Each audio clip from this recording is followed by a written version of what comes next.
I'm Tanya Jaco, and I want to brag on God.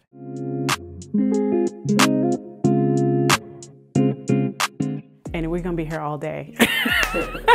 How much time do you have is the real question.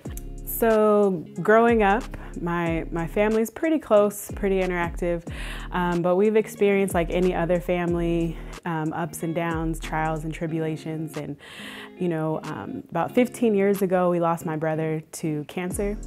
Really rare case. He was only 19 years old, along with other family members. And so if you've ever been through just hoping and believing and trusting in God for things and being disappointed, we have experienced it. But that really brought my family closer together, and also closer, I feel, to God during that time and over the years.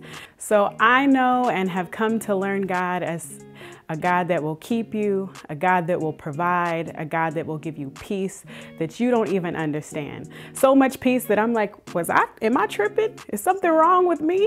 My brag on God is just being able to see Him through the highs and the lows, but specifically the lows, and just how He'll keep you during those times.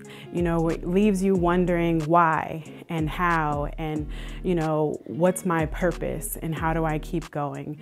Last fall, everyone was getting sick. It's flu season, it's cold season, and everyone in my household got sick, but my father got especially sick. He ended up getting pneumonia and had to go to the hospital. During that time, through all of the tests that they ran, they found that he had a lump in his chest, and through further testing decided that they needed to remove it. They tried to do a microscopic surgery, and they were unable to get it out through his sides, and ended up having to open up his chest and do a much more invasive surgery, requires a lot more recovery. But during that time, they discovered, once they went in and found that it actually was cancer.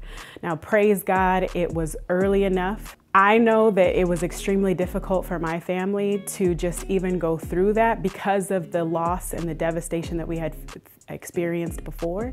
Really what it comes down to is just, after experiencing defeat and devastation and disappointment, and then hearing that my father is a cancer survivor, God gets the victory in both, because God kept me. By God's grace was sufficient. God kept me when my brother passed. God kept me when my father was determined a cancer survivor. So to God be the glory. God has the victory. I have nothing to say but to brag on God.